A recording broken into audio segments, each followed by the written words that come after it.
Olá, seja bem-vindo a mais um vídeo do nosso canal. Quando eu era criança, eu costumava visitar um terreno, na verdade, né? Porque era do meu padrinho, ele ainda não havia construído nada ali. Era um terreno que ele tinha comprado e naquela oportunidade eu ia com os meus primos e aquele empreendimento tinha nos fundos da sua casa sede um pomar repleto ali de árvores, né, de todo tipo de fruta. E numa dessas visitas, uma jaqueira que tinha no fundo desse pomar estava repleta de frutos. E aí eu e os meus primos tivemos a brilhante ideia de comer jaca. Só que, eu não sei se você já viu uma jaqueira, né? Ela é uma árvore muito alta, muito grande, e os frutos eles ficam bem lá em cima. Não tinha como a gente alcançar as frutas, então nós decidimos atirar pedras para ver se a gente conseguia derrubar pelo menos uma dessas frutas, e aí sim a gente poderia aproveitar e comer à vontade. Acontece que nós tentamos com galhos que tinham ali caídos pelo pomar, nós tentamos atirando pedras, nós tentamos de tudo que a gente podia fazer ali para que alguma fruta caísse no chão, mas nada deu resultado. Isso me faz lembrar uma, um ditado muito conhecido que diz assim: ninguém atira pedras em árvores que não dão frutos. Ninguém atira pedras em árvores que não dão frutos.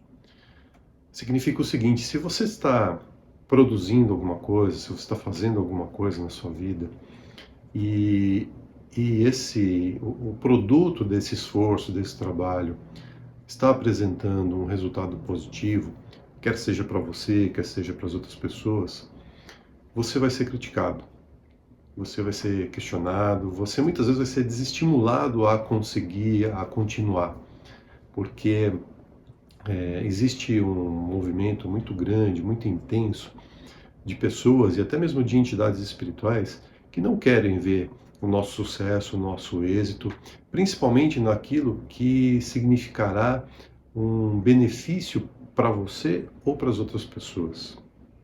No Evangelho de Lucas, capítulo 6, versículo 44, Jesus diz assim: pois cada árvore é conhecida pelos seus próprios frutos. Não é possível colher-se figos de espinheiros, nem tampouco uvas de ervas daninhas. As árvores elas são conhecidas não pelo seu porte, nem pela força dos seus galhos, nem pela espessura do seu tronco. As árvores são conhecidas pelos frutos que elas podem oferecer. É isso que vai nutrir a sua vida e a vida daqueles que estão com você na jornada em busca do seu progresso. Tanto o progresso material, porque sim, a gente vive num mundo material, a gente precisa do progresso material, mas principal e especialmente para o seu progresso espiritual, que no final das contas é o que mais importa. É esse o propósito da nossa presença no mundo material, crescermos espiritualmente. Portanto, perseverar, persistir nos nossos objetivos e no nosso trabalho é fundamental. Fundamental para que a gente possa combater exatamente essas forças que não querem o nosso progresso, a nossa prosperidade. E perseverar pressupõe um trabalho íntimo, um trabalho interno, que vão obrigatoriamente nos conduzir para alguns lugares muito interessantes para além da conquista dos nossos objetivos. Por quê? Perseverar pressupõe você estar livre de julgamento, livre daquilo que é ainda pior que o julgamento, o auto-julgamento. Quando você persevera, você não fica à mercê dos comentários e das opiniões dos outros.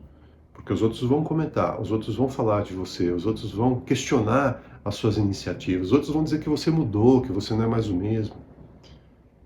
Portanto, você, ao perseverar, se distancia do auto-julgamento. E o auto-julgamento é um freio perigosíssimo, exatamente porque nos impede deste progresso, desta evolução, desse crescimento espiritual que é tão fundamental, tão importante para todos nós.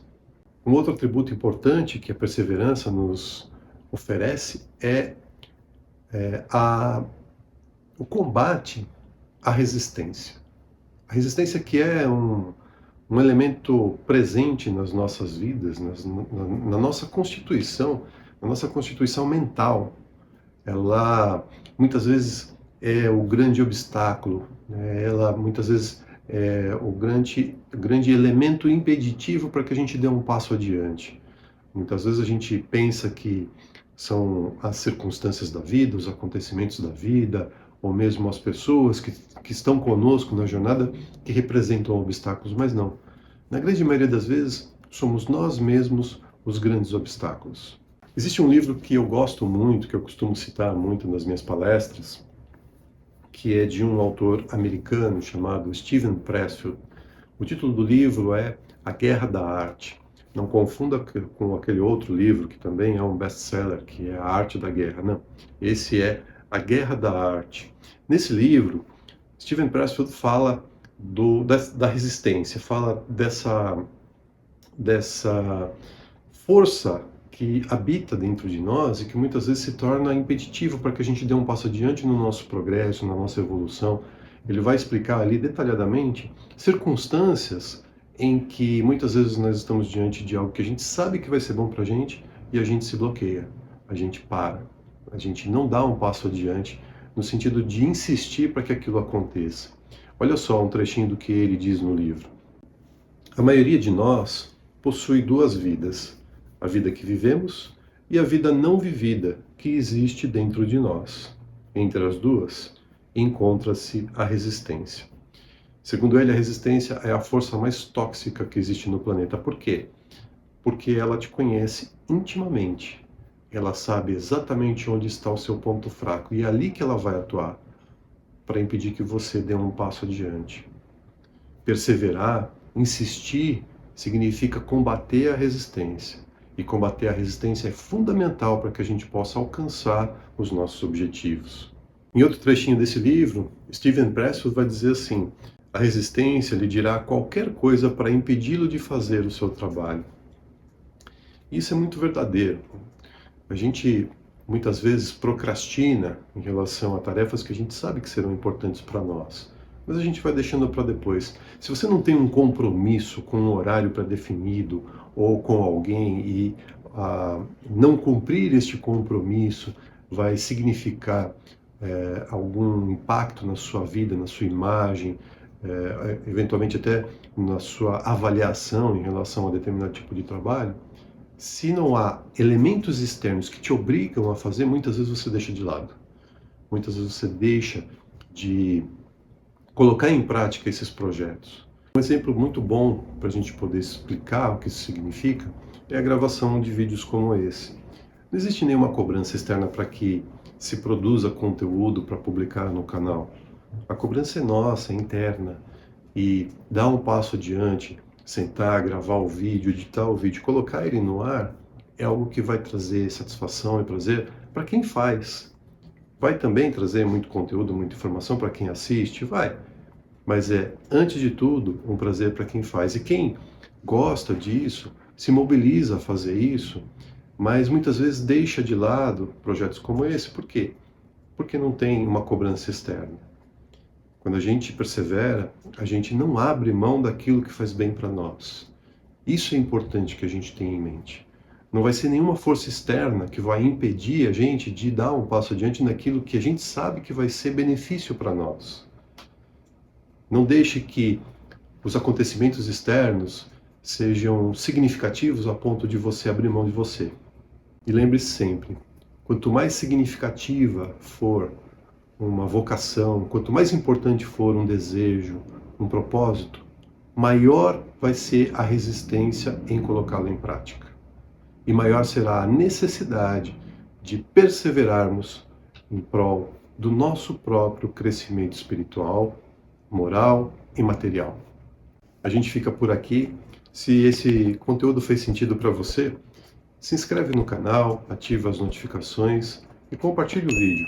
Compartilhe o vídeo com pessoas que você sabe que esse conteúdo poderá ajudar, que esse conteúdo poderá ser uma contribuição Nós nos vemos no próximo vídeo.